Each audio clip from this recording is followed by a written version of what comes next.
memberi salam. Assalamualaikum warahmatullahi wabarakatuh. Waalaikumsalam warahmatullahi wabarakatuh. Alhamdulillah. Sehat semuanya? Sehat. Ada yang tidak berangkat hari ini? Ada. Berarti Melisa ya? Ada. Melisa dengan? Kenapa tidak berangkat? Sakit. Oke, dua-duanya sakit. Ya, kita doakan bersama semoga kedua teman kita agar supaya bisa kembali dan bisa belajar bersama lagi. Oke, seperti biasa ya, sebelum belajar kita melaksanakan doa terlebih dahulu, dan doa dipimpin oleh ketua kelas. Silakan Anam, tolong dipimpin doa. Muslim siap, anak soleh siap berdoa. Berdoa mulai.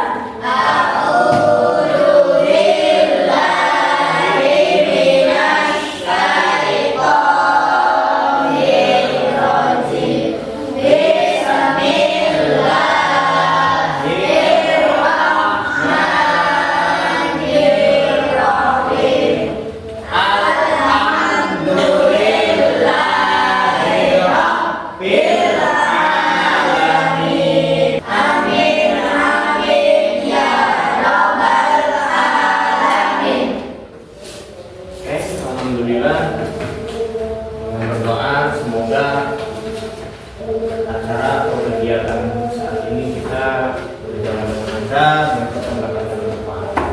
Pada hari ini pelajaran PAI ya, PAI kita masih nyambung dengan bab yang kemarin. Ya, kemarin kita sudah bahas seputar pengertian kode dan kodar. Nah, masih bab tentang indahnya ketetapan Allah. Kemarin kita sudah bahas seputar pengetahuan kode dan kodar, juga pembagian takdir. Takdir ada berapa? Ada Dua. takdir apa saja? Takdir Roh kubra, dan takdir takdir wala. wala. Ya betul. Sekarang kita akan mencoba untuk membahas materi tentang sikap ya. Sikap saat kita menghadapi ketetapan Allah. Ketika kita menerima ketetapan Allah atau takdir yang Allah berikan kepada kita. Kita akan membukanya dengan sebuah kisah ya, kisah yang Bapak yakin kalian sudah tidak asing, yaitu seorang nabi dan rasul yang termasuk dikenalnya rasul yang paling tampan. Siapa?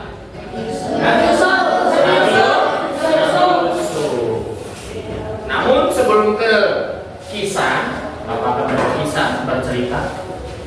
Bapak akan menyampaikan tujuan pembelajaran dulu. Tujuan pembelajaran hari ini itu adalah mampu mencari solusi dan mengatasi masalah yang dihadapi, khususnya terkait atau relevansinya ada hubungannya dengan ketetapan Allah. Seperti itu ya tujuannya. Sekarang nih, Nabi Yusuf adalah putra dari seorang nabi dan rasul yang terkenal sebagai seorang yang sangat dekat dengan Allah, yaitu Nabi Yakub. Itu ayahnya Nabi Yusuf. Nabi Yusuf ketika kecil sudah menampakkan ciri-ciri kerasulannya. Ya, Nabi Yakub ini punya anak 12, yang salah satunya itu Yusuf. Namun dari saudara-saudaranya ini, mereka ini merasa iri hati terhadap Yusuf karena Nabi Yakub ini nampak sekali sangat sayang terhadap Yusuf ketika masih kecil itu. Suatu saat Yusuf kecil ini menceritakan tentang mimpi yang dialaminya. Mimpi ini terjadi berulang kali, tidak sekali saja. Mimpinya ini apa? Mimpi melihat 11 bintang dan rembulan juga matahari bersujud kepadanya. Ketika mendengar kisah kita mendengar penyampaian mimpi yang dialami oleh Yusuf kecil itu, Nabi Yakub menyampaikan, nah, kalau bahasa kita ya, nah, rahasiakan mimpi ini, jangan sampai orang lain tahu. Karena Nabi Yakub ini merasa yakin bahwa Yusuf di masa yang akan datang itu akan menjadi orang yang besar, orang yang ditokohkan, orang yang berpengaruh. Sehingga kalau ada orang yang tahu, apalagi misal orang yang iri dengki terhadap Yusuf, itu akan mencelakainya. Sehingga cerita saudara-saudaranya Yusuf ini berkumpul di tempat yang berbeda, kemudian membuat sebuah rencana jahat. Karena mereka itu satu sama lain sama-sama merasa iri terhadap sikap atau perlakuan ayahnya Nabi Yakub terhadap Yusuf. Perlakuannya jadi kayak nampak sayang banget, memanjakan banget, seperti itu mungkin ya, kurang lebih. Jadi apa? Saudara-saudaranya Yusuf ini meminta izin kepada ayahandanya Nabi Yakub. Ayah, saya minta izin mau membawa main Yusuf. Sebetulnya di situ Nabi Yakub ini merasa khawatir. Saudara-saudaranya Yusuf mau mengajak bermain. Entah bermainnya kemana tanpa diberikan alasan atau tujuan kepada Nabi Yakub. Ya, dengan rasa khawatir, tapi kalau tidak dituruti kan nanti khawatir lagi. Akhirnya diizinkanlah mereka, dan pada suatu tempat yang jauh dari tempat tinggalnya saudara-saudara Yusuf ini merencanakan untuk membuang Yusuf ke dalam sumur di tengah padang pasir. Kalau zaman dulu kan berarti pemukiman warga kan nggak sepadat seperti sekarang ya. Kalau sekarang kan di sini rumah, di sana rumah, bahkan rumah berdempetan seperti itu kan, saling menempel. Kalau zaman dulu kan rumah sana lagi rumah masih sepi. Nah, akhirnya apa? Ketika Nabi Yusuf memberikan solusi seperti itu, raja mengangkatnya dan membebaskannya dari tahanan, terus mengangkatnya sebagai menteri yang yang menangani, yang mengepalai, yang memimpin proyek itu. Pembangunan persediaan makanan pokok gandum untuk 7 tahun ke depan. Seperti itu. Subur lah. Selama 7 tahun masa subur. Ayahnya Nabi Yusuf, terus saudara-saudaranya itu semua sujud hormat. Sujud bukan nyembah ya, sujud hormat. Dan itu merupakan gambaran mimpi Nabi Yusuf ketika kecil, seperti itulah ya, kurang lebih ya. Itu sebagai permulaan. Di sini dalam kisah ini terdapat kisah di mana seorang Nabi Yusuf ini selalu sabar mendapatkan ketetapan yang Allah berikan, ujian yang Allah berikan berturut-turut ya, beruntun. Difitnah, dijeblosin ke sumur, ya, diperlakukan tidak baik sebagai budak, kemudian yang lain sebagainya, dipenjara kan? Siapa sih yang mau penjara? Kan enak. Kalau Yusuf, tapi Nabi Yusuf merasa nyaman. Itu di mana sih orang mau di penjara merasa nyaman? Kan tidak. Tapi Nabi Yusuf seperti itu, merasa sabar, bersikap sabar terhadap ujian yang Allah berikan. Karena di akhirnya endingnya seperti apa? Bahagia tidak? Bahagia, dan bahkan lebih sukses dari yang diperkirakan. Jadi seorang pejabat istana ke kelompok masing-masing sesuai dengan kelompoknya ya. Silakan untuk mengerjakan satu permasalahan yang harus didiskusikan, juga ada tugas yang dilakukan.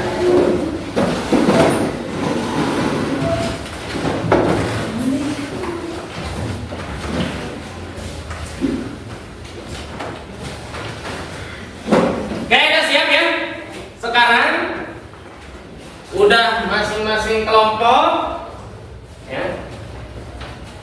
Bapak kasih tugas pada kalian untuk membuat yang berkenaan dengan materi kodrat-kodrat seperti itu. Bisa dibuat bisa dibuat poster, bisa dibuat jurnal cerita, bisa dibuat video pendek. Gini dulu ya. Kalian masing-masing kelompok coba ya diskusi, ngobrol, rembukan. Adakah di antara kalian yang mungkin pernah ngalami suatu kejadian, yang kejadian tersebut itu kamu anggap ini ujian ketetapan yang Allah berikan kepada saya. Terus apa? Misal ketika kamu mengalami hal tersebut, awalnya mungkin sedih, tapi apa? Setelah sadar bahwa itu ketetapan Allah, ya, kamu menerimanya. Oke? Coba barangkali ada yang mau sharing-sharing, pernah punya kejadian atau mengalami masalah, ya. Coba dibahas. Terus dituangkan, ya, dituangkan dalam jurnal cerita, ya. Jurnal ceritanya nanti coba laptopnya dibuka dulu, ya.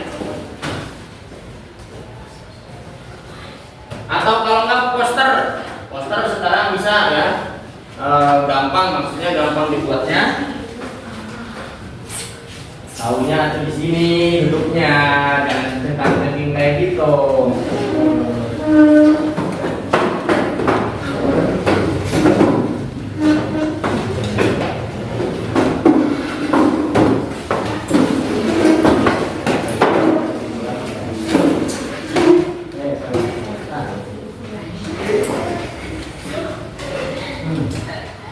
Nah, lo.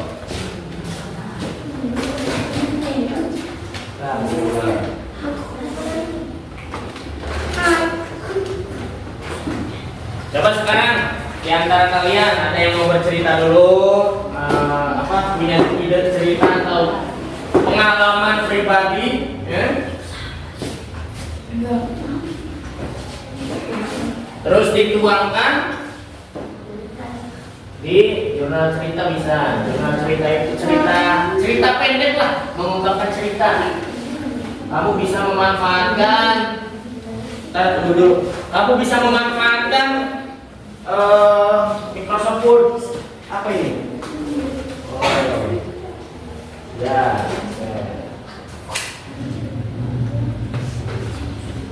Bikin apa ini?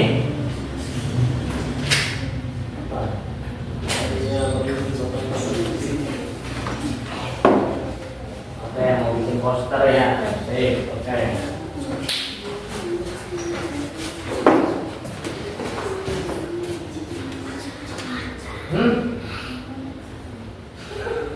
Harusnya tadi.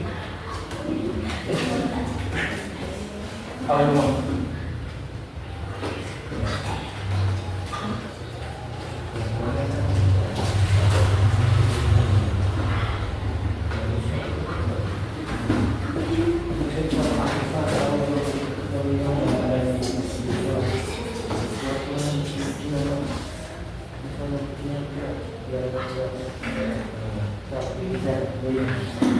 Bisa?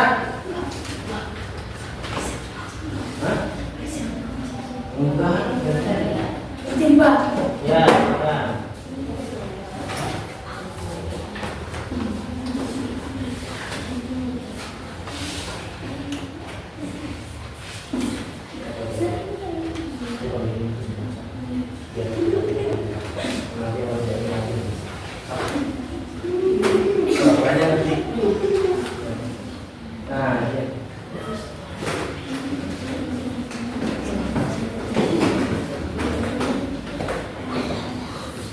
Nanti kalau sudah selesai dipresentasikan ya.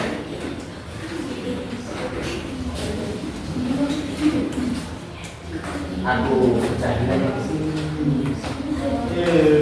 Kamu mas, kursinya bawah. Tukeran sama si Angel tuh. Tukeran sama si Angel. Bapak siapkan dulu ini.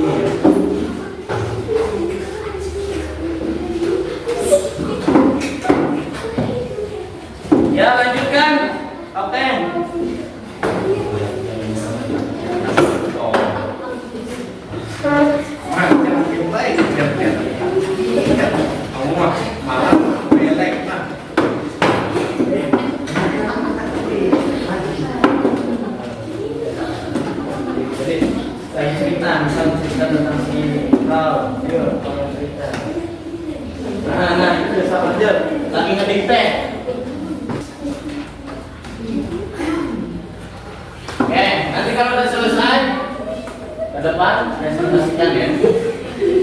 Presentasinya jangan lama-lama. Sandra, coba. Saya, ini ceritanya siapa? Nasr tak? Oh, Nasr.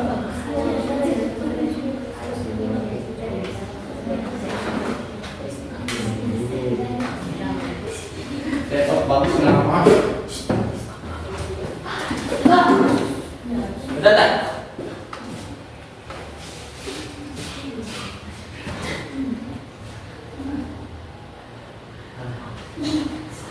Suara.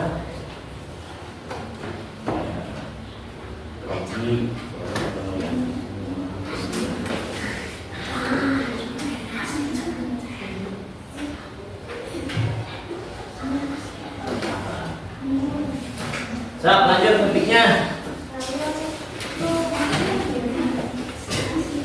Kalau ke bawah pakai enter.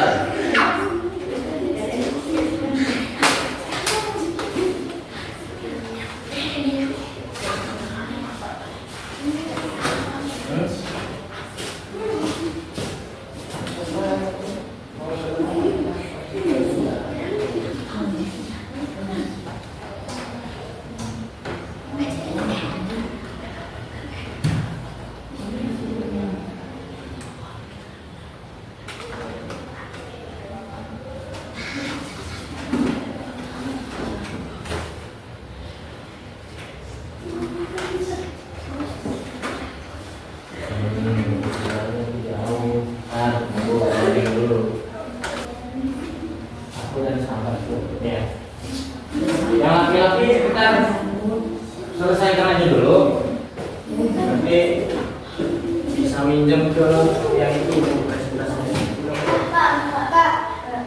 Ya, lalu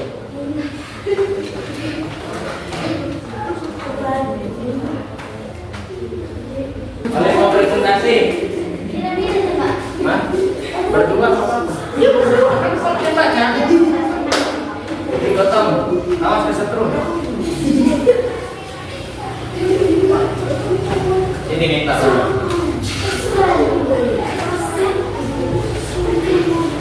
Masih kata Pak. Enggak, ini beneran. Beneran yang lain. Selesaikan cepat. Kalau ini jangan ulangi ini. Stop. Silakan. Perhatikan kelompok 1. Ya. Ngomong presentasi. Selesai.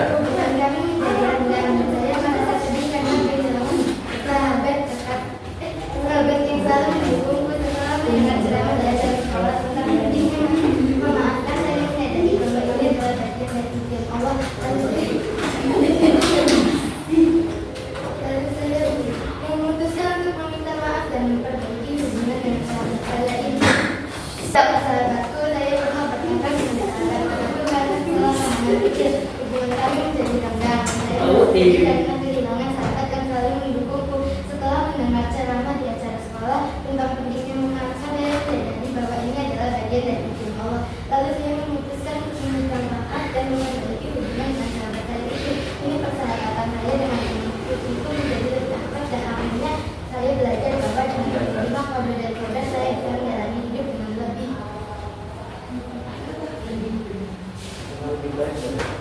Hapusan termin. Oke, kasih tepuk tangan.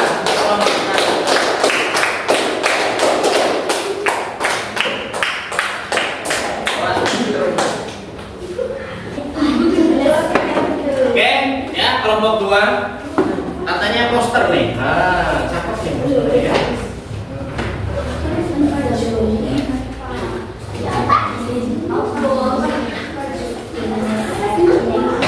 Oke, lihat hasil kelompok 2. Bikinnya pakai apa tadi? Canva.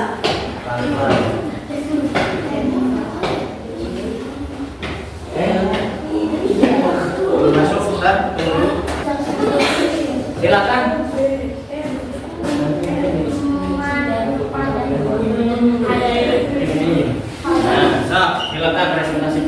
Ini buat geseran tangannya. Dibaca tuh. Iman kepada qadar dan qadar. Ini poster ya, bentuknya poster.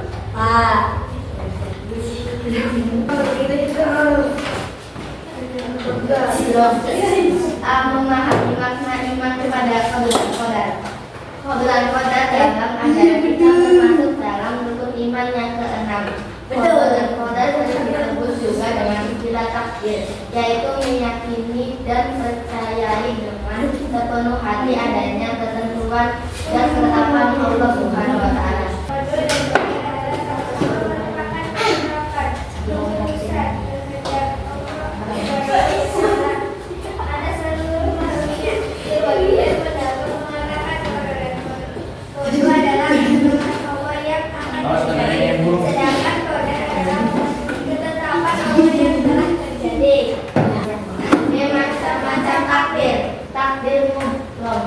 Takdir mutlak adalah ketentuan Allah SWT yang berlaku atas setiap diri manusia tanpa dapat dikembalikan atau ditawar-tawar lagi.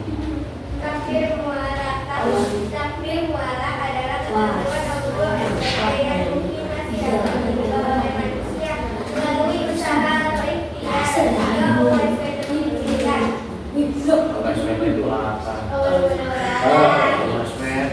Oke, ya, tepuk tangan untuk kelompok berat.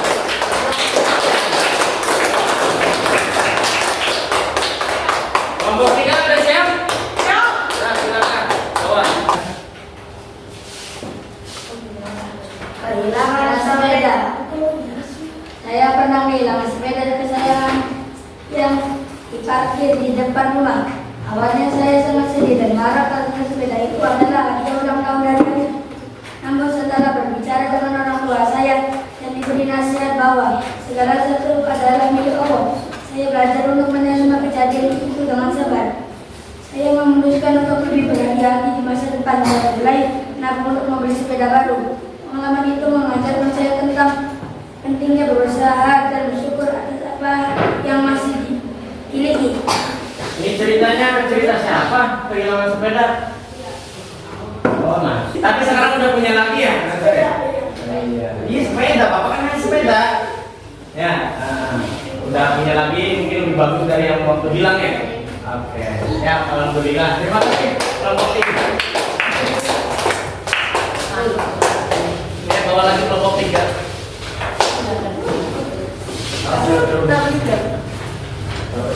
Yang kabelnya. Ya, cukup ya mungkin untuk hasil-hasil apa yang kalian tuangkan cukup bagus. Ada poster, ada jurnal cerita, ya. Bapak yakin kalian kalau terbiasa menggunakan perangkat digital seperti laptop itu nanti bisa lebih menguasai, akan lebih banyak hafal, lebih tahu, nanti kedepannya ya bisa ahli seperti itu. Ya. Oke. Ada pertanyaan sebelum kita sudahi untuk pelajaran kita saat ini? Ada hal-hal yang mungkin mau disampaikan? Tidak ada. Oke, coba laptopnya ditutup lagi. Tutup dulu. Nah, ya ditutup. Udah, alhamdulillah. Kita kesimpulannya ya bahwa apapun yang terjadi pada diri kita, entah itu mungkin kita merasa pahit atau mungkin manis, yakinlah bahwa itu adalah ketetapan Allah. Karena kalau kita tidak yakin, kita tidak percaya, ingat ketetapan Allah, qada dan qadar itu termasuk rukun iman yang ke-6. Berarti kalau sudah masuk rukun iman, kita harus percaya bahwa Allah ini memiliki ketetapan, dan setiap ketetapan yang Allah berikan, yang Allah tetapkan, itu hal yang terbaik bagi kita. Seperti tadi kita sudah bahas seputar kisahnya Nabi Yusuf ya. Kisahnya Nabi Yusuf awalnya mungkin menyedihkan, awalnya pahit, getir dirasakan ya. ditindas, difitnah, tapi apa? Karena sabar, terus tawakal, tabah, dan yakin kepada Allah, hingga akhirnya apa? Ada akhir yang baik, akhir yang bahagia, dan hingga yang lainnya juga jadi tersadarkan. Yang tadinya jahat, yang tadinya berbuat buruk kepada dirinya ya jadi baik lagi, sadar seperti itu, hidayah. Oke, setelah beberapa dirapikan, Bapak sudahi ya untuk pelajaran kita. Insya Allah untuk pelajaran selanjutnya materi kita ganti bab ya, yaitu bab tentang peduli lingkungan. Insya Allah babnya ganti, tidak lagi itu lingkungan ya. Kita harus cinta terhadap lingkungan, harus suka terhadap kerapihan ya, terus kebersihan dan lain sebagainya. Insya Allah ya. Bapak sudahi, cukup sampai di sini. Kurang lebihnya mohon maaf, semoga bermanfaat. Akhirul kalam, wabillahi taufiq wal hidayah. Assalamualaikum warahmatullahi wabarakatuh. Waalaikumsalam warahmatullahi wabarakatuh. Mari kita membaca hamdalah bersama-sama. Alhamdulillah.